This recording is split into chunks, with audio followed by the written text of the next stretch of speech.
Hello? Hi, Benny. Yeah. Hi, Noah. Hey, it's Professor Woods. How are you? I'm good. And you? I'm good, man. I'm good. Um, I am actually calling you through Skype right now because I want to record our conversation so that some of my other student leaders can learn how to make edits on resumes. Do you mind? Okay, no problem. Cool. So I'm gonna pull up your resume on my laptop here quick. It shouldn't Yeah. take very long at all. I just have a couple questions, and I think I can help like polish it off a little bit. So let me hmm pull it up here quick. Um, Sorry, hang on one second.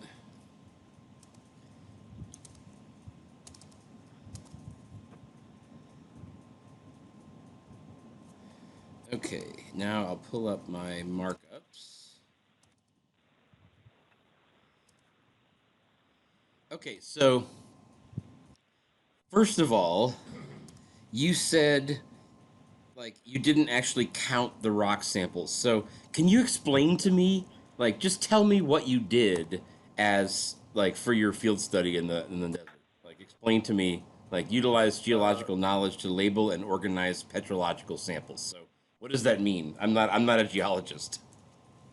it's actually you get basically it's kind of you classify the rocks by names and titles and with small descriptions at the end. Okay.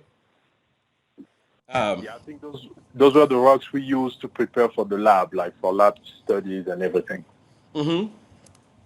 So, like, what kinds of rocks were they? Like, I don't even know what kind of rocks you find out in the Uh, desert. no, those were igneous rocks actually. Okay, so what is an igneous rock? Like, An igneous rock is kind of like coming from magma actually, like made out of okay, magma. Like magma mix couple of minerals together and form the rocks. okay, and like, what can you use igneous rocks for? I'm curious. I mean, I'm sure your field study was just sort of general science research, but from a business point of view, what could I use an igneous rock for? Igneous rocks, decoration, that's one of them. Okay. And what else? Basically, you use it to study history, kind of earth history. That's the Mm-hmm. scientific part. But people mostly use it for decoration and all types of things. Stuff. Construction, that's one of them. Okay. Are there any valuable minerals in them, or are they usually just used for construction and decoration? Uh, Depending on some of them are very valuable, Mm-hmm. some of them, and uh, depending on the minerals inside, kind of like diamond. Diamond is a mineral, kind Mm-hmm. of, that you find at high depth. So we know the value of diamond. Sure, but there's not a lot of diamonds in the Mojave Desert, are there? No, depending on the depth, actually, but I don't think you can find some over there. It's probably pretty buried, pretty deep, deep into the magma, but it's probably going to cost a lot to try to look for some or find some. Okay. Like the boron, I know there's a boron plant out in the desert. Like, is boron actually like found in igneous rocks, or is it like formed in another way? I don't know much about borax. There's a possibility, but I've never really found some. Never really learned about that part. Okay. Um, okay, so you said you didn't count the samples. Like, I Yeah. like, can you estimate? Like, all I really need, like, what I encourage all students to do is just like figure out a range. So, on an Yeah. A average range. day, like for an average day, were there more than 10 rock samples? Yeah. More than 10 samples, yeah. Were there more than 100? In total, No, in one day. in one day, no. Okay, so would you say there were more than 50 in a day? Kind of between 10 and 50. Okay. Between 10 and 25, I think. Okay, so we could say about 20. That's in the middle between Yeah. 10 and 25, okay? Yes.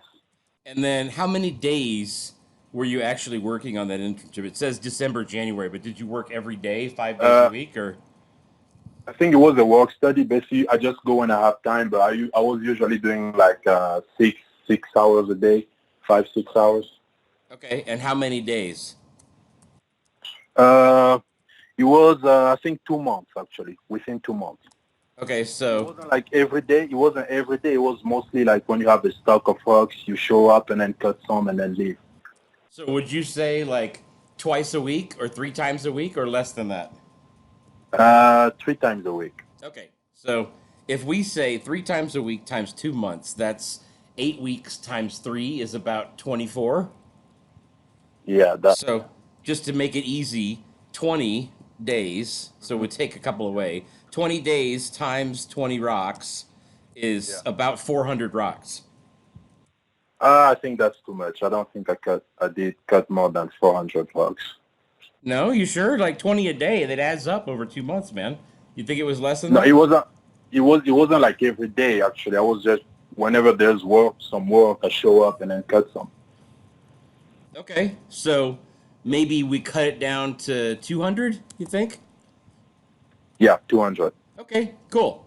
So we'll Yeah. say 6 hours per day, 1.5 days a week, times 2 months. Okay, cool. So that's like, it doesn't have to be an exact number, but I always encourage students to estimate like ballpark numbers. So Yeah. that's fair enough. So 200 rocks, like 20 a day. So the next question I had: what does it mean to slab and cut a rock sample? We just had a machine and then you cut them. You make some slabs, kind of like some rectangular small rocks. Mm-hmm. And then we used to. I remember they send them to some companies that make thin sections. We are like that are like some plated type of material that you use to look at the rocks minerals in the microscope. Okay, so you were basically Yeah. slicing rocks with a machine and then sending them to a lab? Yeah, so they can make thin section. Okay, got it. Yeah.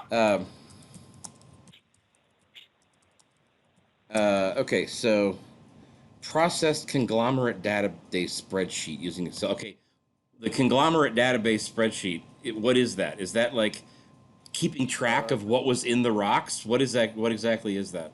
Yeah, it was a spreadsheet when you just classify the rocks based on the amount of minerals in each one of them. And what were some of the major minerals that you found in the rocks out there in the desert? I think we had lots of conglomerate, which is like rocks, which is without like lots of how do you call them? I don't know how to define it, but conglomerate is a type of rock actually. So we just use it. We classify them based on the type of the roundness of the minerals inside and everything. These are the roundness of minerals?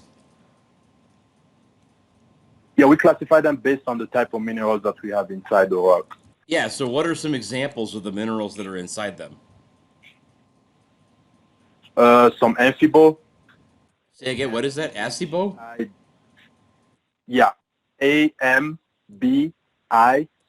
No. A-M-P-H-I-B-O-L-E.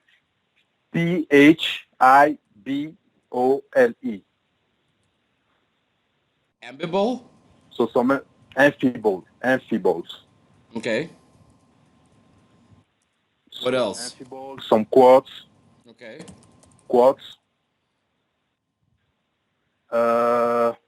Some potassium feldspar. Okay. And some sheet silicates. What? Say again, sheet silicates? That's actually the composition of a granite. Okay. Okay, cool. That's the type of mineral that you find in a granite, which is, yeah. Okay, that helps. And then the last bullet point, you said process stereo net data in a spreadsheet. What's stereo net data? StereoNet,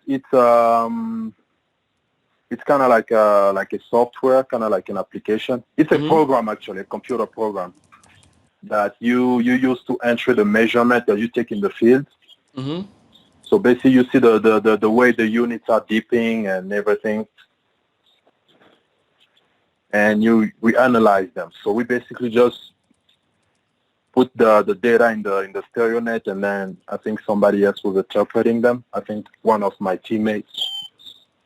Okay, that's fair. Okay, so moving on to energized colleges, so the food sustainability thing. Yeah. Um, hmm so you said you like supported sustainable future, so through sustainability purchasing practices. So what were you actually responsible for purchasing? I wasn't really. I was mostly doing surveys, kind of like doing reports. Okay, surveys of what? Yeah. Of the sustainable purchases that CSUB do, basically the cafe. Mm-hmm. I was mostly recording the amount of how they process the sustainability thing. I don't know how to do it. So, like, what's an So example? basically the amount of healthy food, the healthy food that they have in the cafe, like what do they do with the food? Got it. Um, Yeah. so, um, do you have any like? What were some of the questions? Was it like, do you order like organic vegetables? Do you order like what were some of the questions that you used to determine whether they're getting healthy food No, or I not? wasn't. I wasn't the one that was in charge. Basically, I just go to the cafe, talk to the people, and then get the percentages, like how much healthy food they have. Which is, I think now they are like fully healthy right now, like based on the food program that they have, the new one. Okay, so So my job was mostly just to report, actually. okay, um, Yeah. how often, like how many times did you go to the cafe to like survey people? Um, I think it was like once a week, Okay. depending on the availability, because they were busy most of the time, so I couldn't really like collect all the information that I needed. Sure.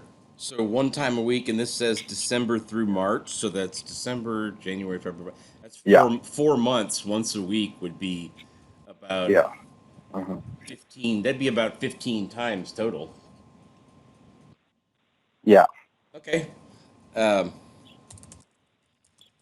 and then you said like the percentage of healthy foods, and then you said like they're fully healthy now. So what does it mean to be fully healthy? Like I have to imagine that they still use like olive oil to cook things in. They don't like they use some unhealthy things. They still have Yeah, like I think. meat and not 100% vegan. So what does it mean to be like what percentage Yeah, healthy? I, I think it's the food sources, like where they buy the food. Okay. I think now they're buying the food from. Um, Now they're having their own garden now, like they have their own garden, but they used to order food. I don't remember, but they used to order food from. No, I don't remember. Sorry. That's okay. Um, so But they don't buy them from any company anymore. They just buy them from some local people. um, okay. And did they, when you first started doing the surveys, were they still buying from big companies or were they hmm already buying just from local companies? They were buying from local companies. They were in the transition phase actually. Okay. I think they're even still in the transition phase. Okay. Um, do you have any idea like what the percentage was of like see that they're in the transition? So were they like 80% local when you started the survey, or 60%, or 90%? And what do you think they were by the Uh, time you got done? I think when I started, they were like maybe 60%. Yeah, and now they're Okay, probably at 75, close to that.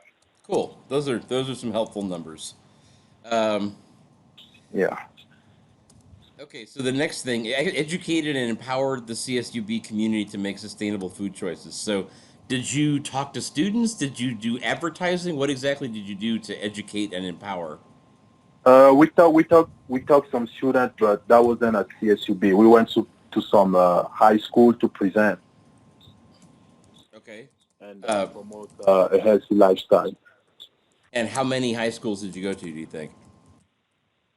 One. Okay. And how many high school students do you think were in the meeting when you did the presentation? Like 50, 25, 100? Uh, More than 50. Okay. I think it was like 60, 60, 65, 70. Okay, that works. Do you remember what high school it was? Yeah. Uh, no. That's okay. Let me check. I think I can. Okay. I think I can. Uh,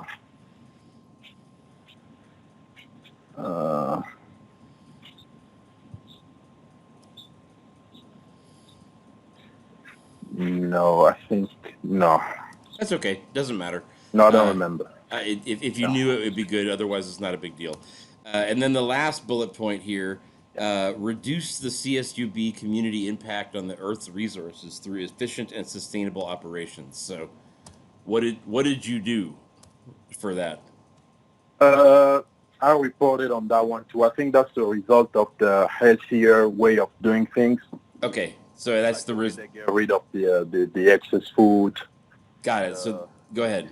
the edible garden that they created.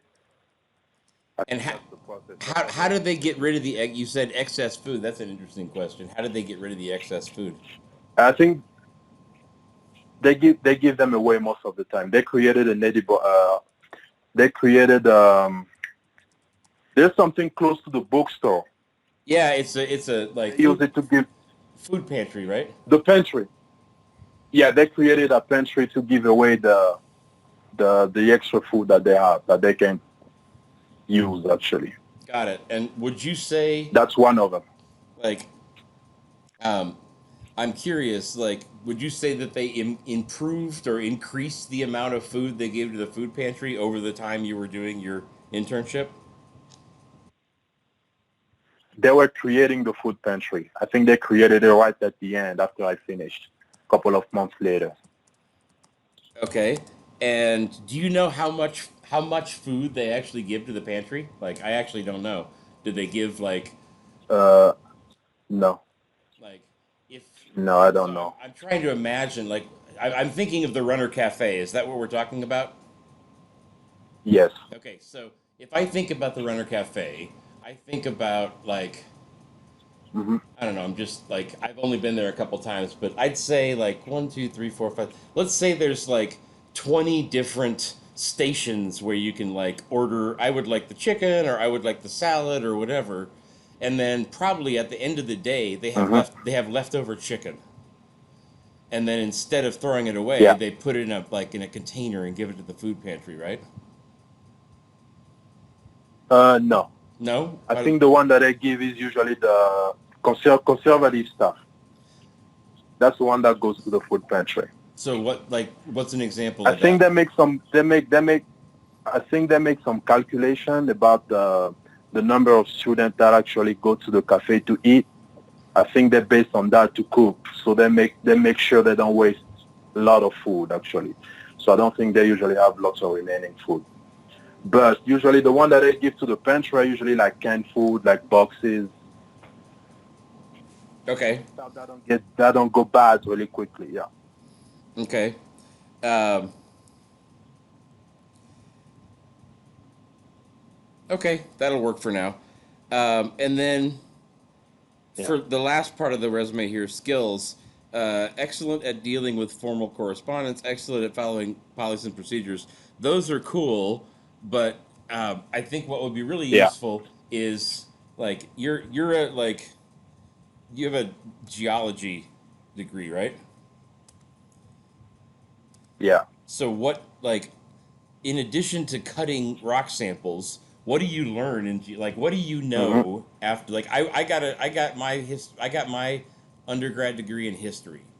So what do you know how to do Okay. as a geologist that I don't know how to do Uh, as a history major? I'm really good at identifying minerals. I think that's one of my strongest points. Mm-hmm. Uh, I think I also love geophysics, but I need to learn how to use some of the programs. But that's one of the things that I want to do. Mm-hmm. Uh, I think those are some of my strongest points. Okay. Identifying rocks, minerals. Okay. Um, and then finally, like you mentioned um, you mentioned that like you have no years of experience, but I would actually argue with you that you do because you have the project that you did and you have the internship that you did. Those are both experiences. If you add them together, that's about 6 months Yeah. worth of experience. Yeah. So I would actually say that you're a like recent geology graduate with 6 months of Hmm. field study and internship experience. Oh, okay. Do you feel comfortable with that phrase? Like, So that's how. Yeah. okay, so um, let me write this down. Recent geology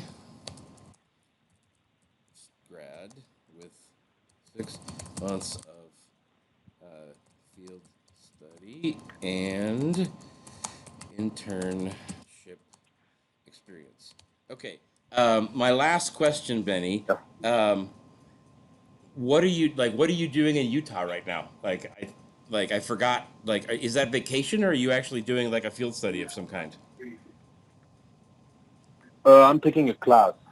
Okay, cool. What's the I need class? I need that class in order to get my diploma. It's a field study.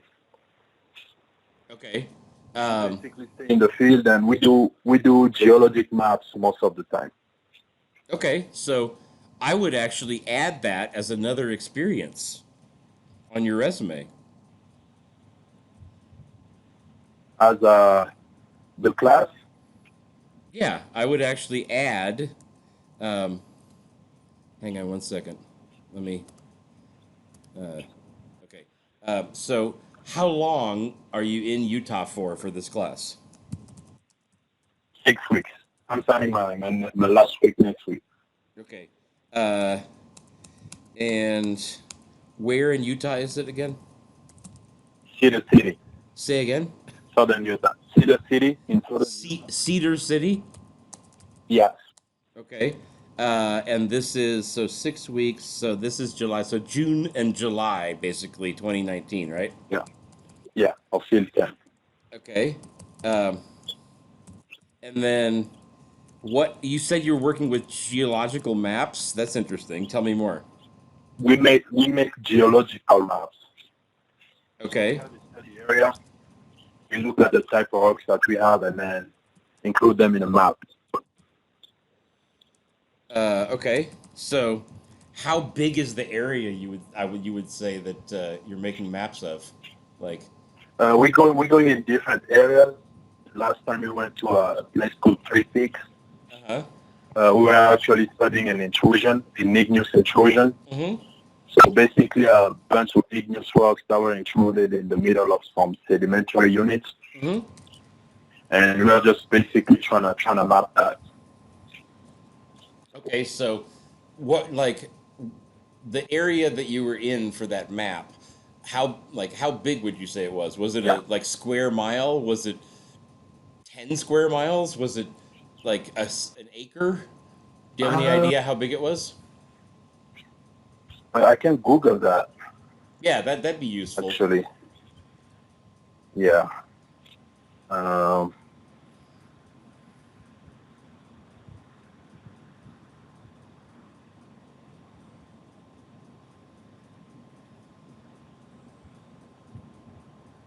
mm,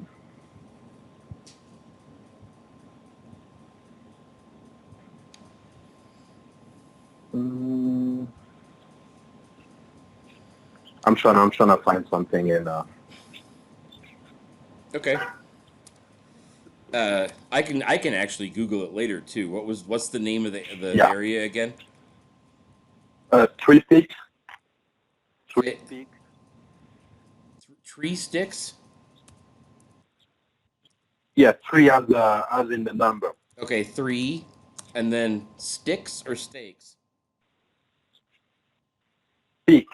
Peaks. Oh, Peaks. Three Peaks, Utah. Yeah, Three Peaks. Okay. Let me see if I can look that up later. Um, okay, so actually, I have one other question before we get off the phone. So Yeah. I've been doing some research on the fossil fuel business here locally, um, and I've learned I've learned a lot about like Hmm. what geophysicists and petroleum engineers do. So like Yeah. as a geology major, did you study like Hmm. flow dynamics and stuff like that? No, not Okay. yet. I think that's on one of the field in the geophysics. I think I haven't learned about that yet. Okay. What about porosity and um, porosity and permeability? Like, have you? Yeah, some of that. Yeah, yeah, we did Okay. some of that. That's actually to learn how the rocks actually can store the material. Yeah, exactly. Okay, Yeah, cool. yeah, I know about some of that. Cool. So I've got my dad over visiting for the weekend. I'm gonna go back to visiting with Hmm. him, but I'm gonna take everything we talked about and I'm gonna make some edits to your resume and Yeah, send it back to you with the edits, okay? yes, And then if you're comfortable with yeah, I would love that. Yeah, yeah, if you're comfortable with the edits, then I'm gonna start forwarding it to people next week. Okay, so later this evening yes, or tomorrow, I'll make the edits based on our conversation, and then I'll send it to you. And if you like it, then I'll start forwarding it to people to help you find a job. Okay, yes. Thank you, no problem, Benny. Have a good rest of the evening, man. thank you. You too. Okay, talk to you later.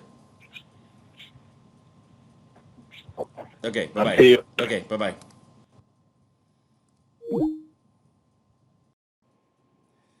Okay, so this is excuse me, a little bit of a training video on what to do with the notes you collected after talking with one of our club members about their resume and clarifying some of uh, the the areas that they needed to clarify, especially with respect to quantifying their accomplishments and activities. So, going through this, I think I took most of my notes from the conversation with Benny in the right hand side notes here. So I didn't actually take any notes about. No, actually, I did. So I wrote down something about um, how to position Benny, but let's do that last. Let's actually go through and work on his the rest of his experience section first. So I actually took a note here about an additional project that he did for the field camp that he was in for June, July of this year. So we actually need to add that to his experience as well. It looks like he has projects and experience in two separate sections, and we can go ahead and leave it that way. So the first thing we need to do is actually make this look like the other project. So we're gonna actually, first of all, we're gonna take out track 10. Okay, that's already out. So make without track changes, unless you're making changes that you want to send back to the student to get their approval on. Once you've talked to the student and made notes about um, what you need to clarify, go ahead and make the edits without track changes so that it's a brand new version, and then send the final version to the student to make sure they're okay with it before we start circulating it to people. So now we need to clean up the visual appearance of field camp here. So we'll take Cedar City, Utah, move it all the way over to the side. And then we need to add a title. We'll call this Field Camp Project Participant. I don't know if that's right or wrong, but that's good enough for what we're trying to do right now. Now we need to do the correct dates, June 2019 to July 2019. And then we need to move this back so that it's justified on the right side the right way. And we need to make it italicized, just like the first one, or just like the second one. And then we need to make Field Camp Project Participant bold. And then, of course, we need to change the spacing a little bit so that it's all correct. And then we'll save to make sure. I'm going to save this as a new file. Save as.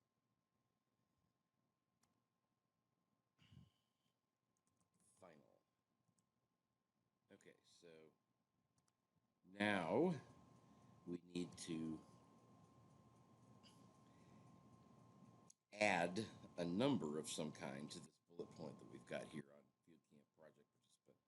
Make geological maps based on rock samples, and if you go back to the interview, you'll remember that I actually asked Benny what the area was that they were making maps of, and it's called Three Peaks, Utah. So I actually told him that I would go and look on the internet to see if I could find the square footage, or the square footage, the square miles or acreage of the Three Peaks area. So let's go see if we can find that now. In general, if you can get the student to do this research rather than you, that's even better. But if they seem like they're not going to get it done, then we can go ahead and fill in for that. So let's type in here Three Peaks, Utah.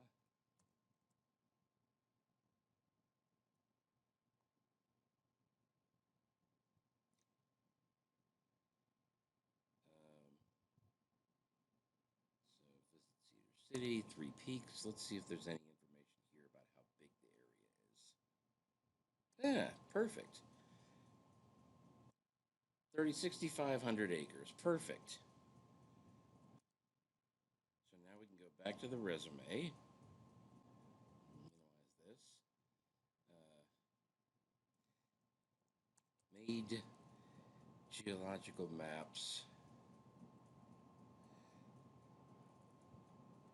of the 6,500 acre Three Peaks recreational area based on rock samples.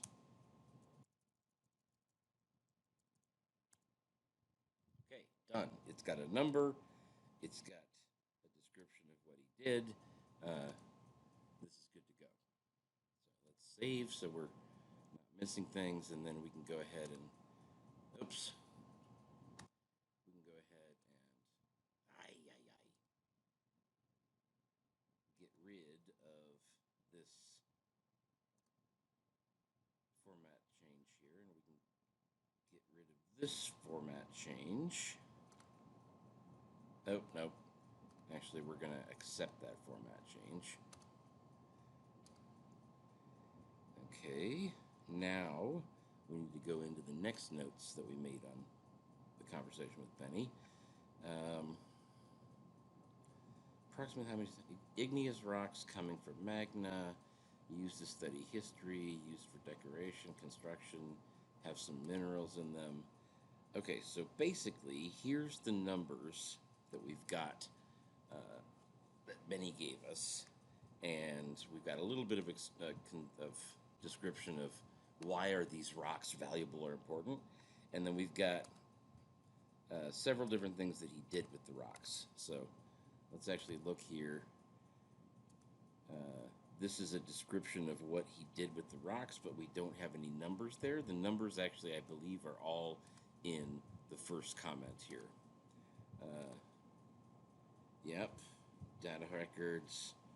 This is some more information about the type of material that was in the conglomerate rocks. And then this is about the software. So we actually need to combine these bullet points so that they all refer to these numbers that we've got here. So the first thing we could do is actually we could add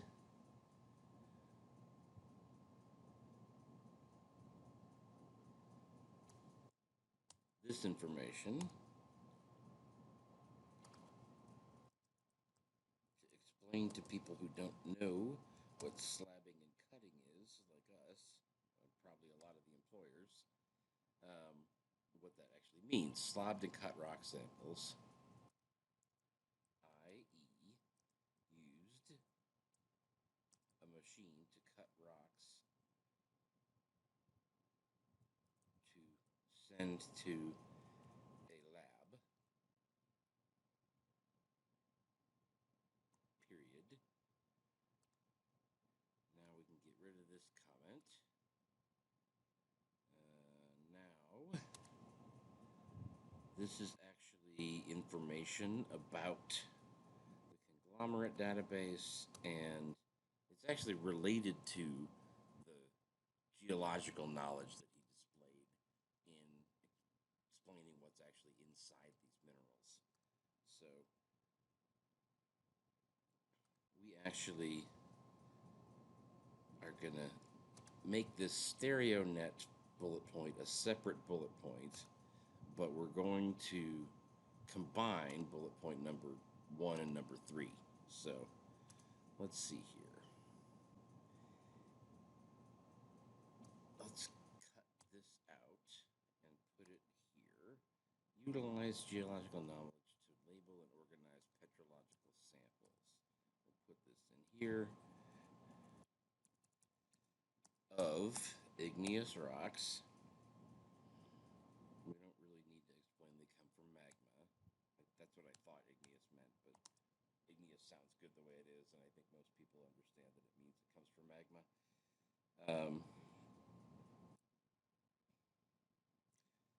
Then we need to make this a complete sentence. So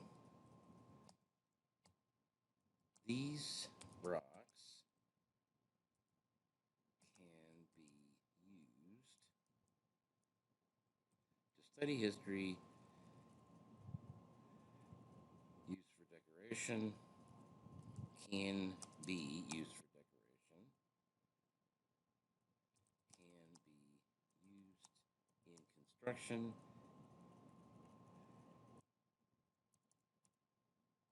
and contain some valuable minerals. Oops.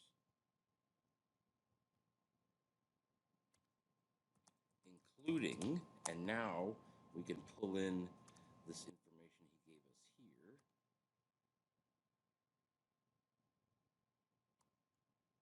Cut that out. Put it here.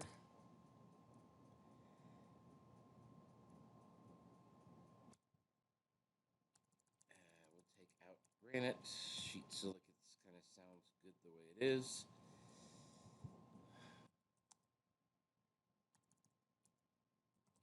Okay. Now, that looks good. we need to refer to this conglomerate database to label and organize petrological samples of igneous rocks and process them into a conglomerate database using Excel. These rocks can be used to study history, can be used for... Okay. We're going to have to check the spelling of this word. I think it's incorrect, so let's go to good old Google.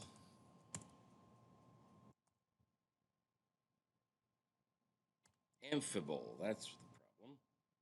Okay, so let's go back here. Replace that with a P. And then we can get rid of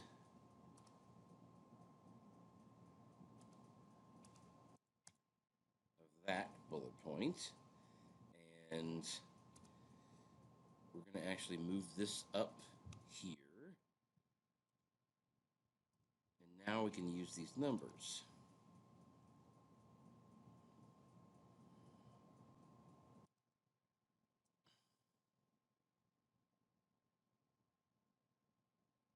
Right. Let's just use the number 200 rocks. So I have to cut approximately 200 rock samples.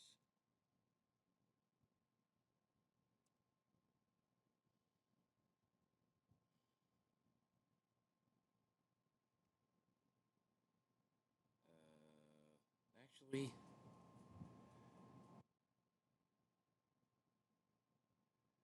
we're going to keep the word slabbed. And we're going to just add to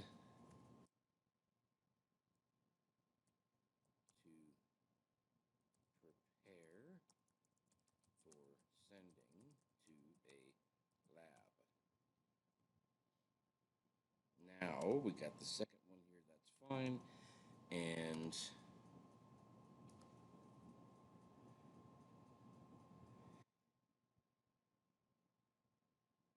let's see here, stereo nets, units of measurement. Actually, let's just use using Excel and stereo net. And then we can get rid of this bullet point too. These are both basically types of software used in the process of categorizing and cataloging geological information. So we can add those to the same paragraph. Now we need to make these bullet points look pretty. So we'll make that Times New Roman 11.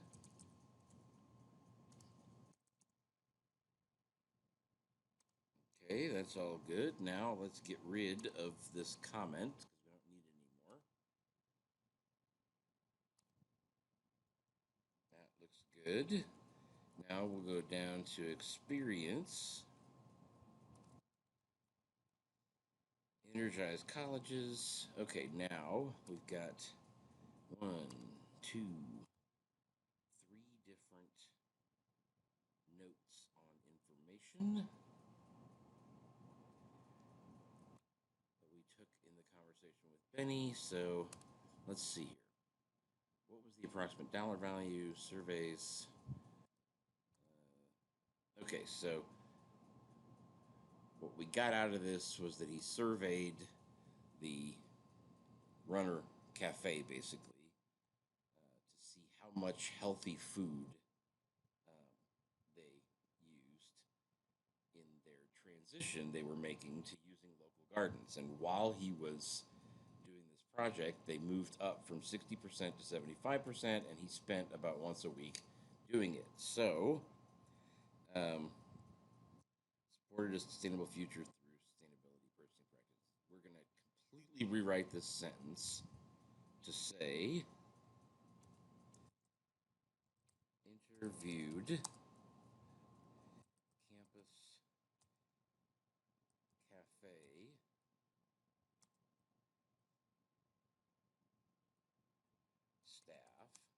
regarding use of local regarding sourcing of food supplies from local growers. Over the course of the project, the cafe increased its use of local growers from 60% to 75%, period. Now, this one time per week for 15 weeks, we can just, that's kind of captured under, we'll put it here. Weekly regarding, yep.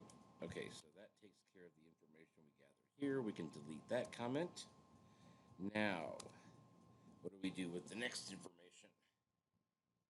The next information is about how many people were presented to.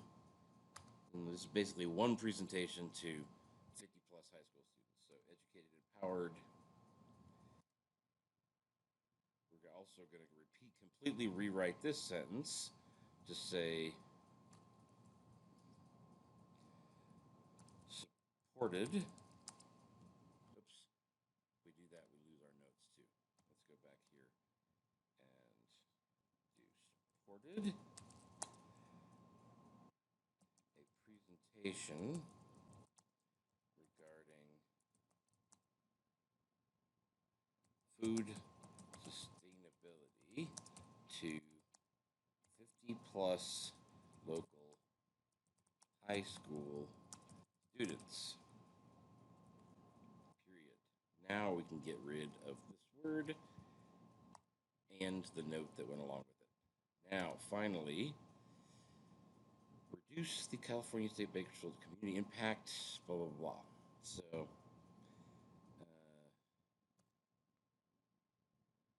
created food pantry after project.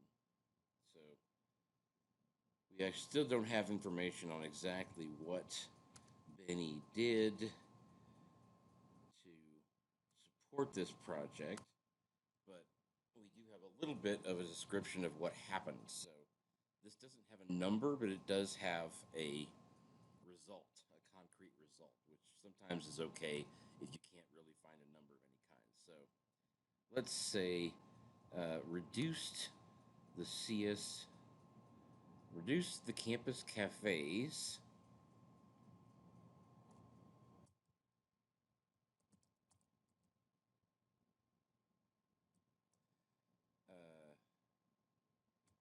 food waste levels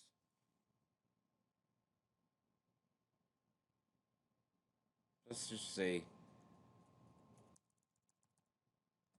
supported reduction of the campus cafes food waste levels resulting in the creation of a campus food pantry to give away excess food after completion of the project. So that basically describes something cool about the project and sort of describes Benny being involved with it without giving exact details on what he did because we don't really know, which is sometimes the case, and you just have to describe things as best as possible so that they sound nice without actually saying anything that's a lie or incorrect. So the a big part of this whole exercise is finding ways to phrase things in an appealing manner um, without actually saying anything that's factually incorrect.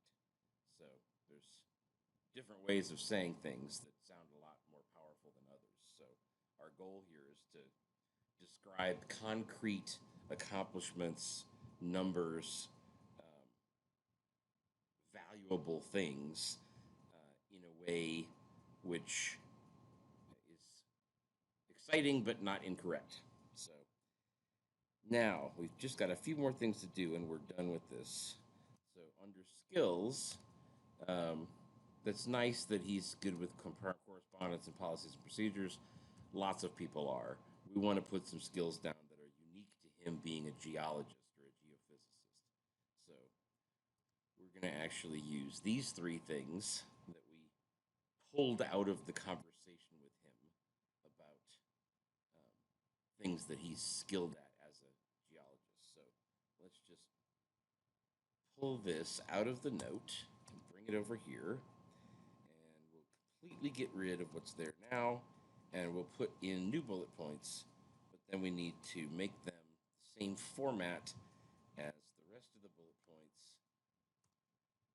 And now it looks really good. Skills: identifying minerals,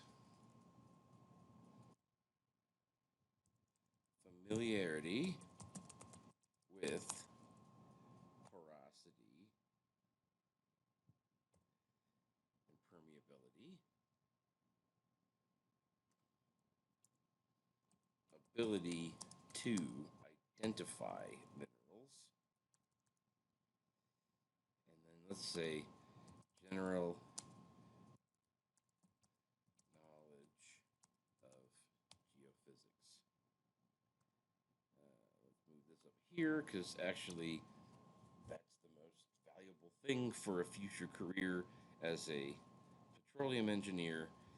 And now everything else is good. And let's get rid of the extra space at the bottom so it all fits on one page. And now the last thing we have to do is fix the summary section up here at the beginning. So we're going to call Benny recent geology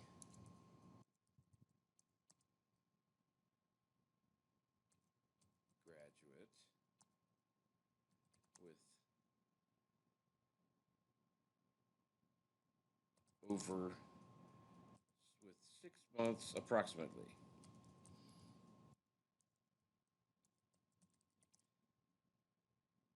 6 months of field study and internship experience.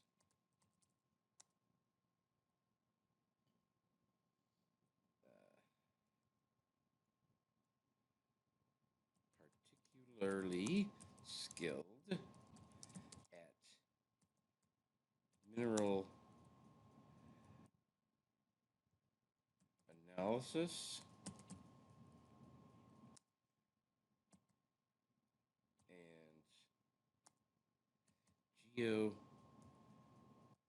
geophysical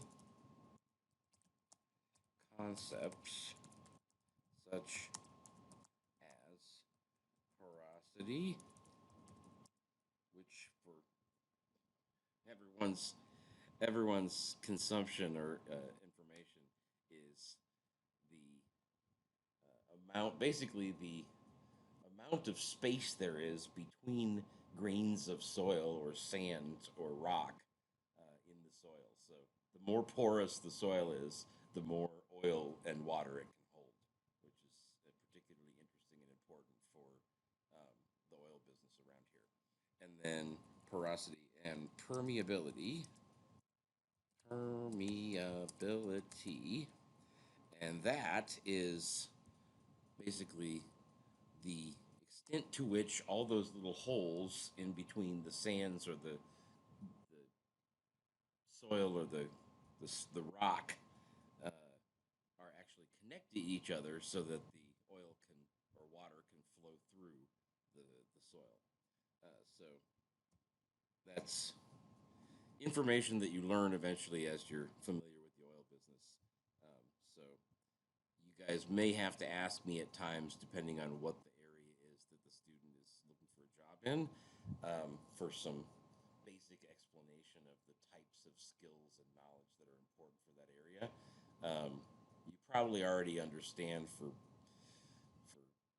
business areas like accounting, finance, marketing. But if it's an engineering or geology related area, just ask me and I can give you some basic terms and skills that are important to touch on in the resume of somebody from NSM&E. Okay, so now we just need one more sentence with the accomplishment of some kind. So we can say, over the course of my studies, I have worked with hundreds of rock samples over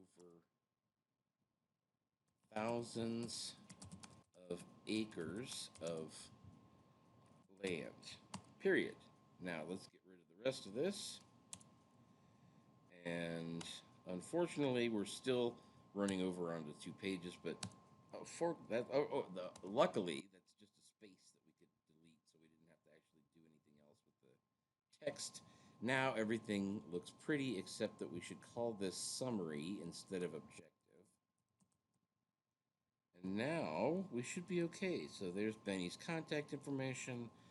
We've got our summary, recent geology graduate with approximately 6 months of field experience, field study and internship experience, particularly skilled at mineral analysis and geophysical concepts such as porosity and permeability. Over the course of my studies, I have worked with hundreds of rock samples over thousands of acres of land. Perfect. Some numbers in there. Sounds cool. We've got the education, which was already. Actually, let's just go ahead and take out expected completion date because we're already in July. And then make sure this lines up with the edge of the page like the other ones. And to make the formatting the same, let's put this in bold. And everything has the same, like, it has the same visual appearance to it. So now we've got this. We just want to look through and check our spelling and grammar and stuff quick. So geological maps, yep, that's fine. Senior field study, slabbed and cut. Utilize geological knowledge to label and organize. Okay, so this bullet point here, I wanted to point out as an example. This doesn't actually have any numbers in it, but it has very specific information about types of software used and types of minerals that were contained in the rocks that Benny studied. So sometimes we're not going to be able to have a bullet point with numbers in it. I encourage you to fight tooth and nail to put numbers in every bullet point. And if you really can't, then it's okay to put a bullet point without numbers, as long as it has something valuable and concrete in it. Don't give a general description of, entered information into spreadsheets. Not enough. It's got to have specific information about the types of rocks, the types of minerals, the types of software used. That becomes much more valuable. So if you do have to do a bullet point without numbers, make sure that it has very specific information in it. So going on down, I don't see any ACAMP, but that's fine. Not, like StereoNet is highlighted here, but that's correct because it's the name of a software package. So Word doesn't recognize it as a correctly spelled word. Skills, languages. Okay, we didn't actually read the activities and honors section. Let's make sure this looks okay. Award of outstanding leadership and dedication to environmental sustainability, the Spring 2018 Energized College Program. Let's actually take out that date. It already says honors award and recognition of being the most improved male student at the Bakersfield Intensive Language Center, winter 2014 session. That looks fine. So we're good. Now, I think I would actually capitalize honors here. That looks nicer. And we're done. So 30 minutes. That's longer than I expected. But anyway, that's a very good description of how to go through and take all the information we got from the interview with Benny and turn it into a finalized resume. So hopefully this was valuable and useful. I will record additional recordings for the other two resumes that I recorded examples of the actual conversation for, both for Mashal and for Rajneet. But this is the end of the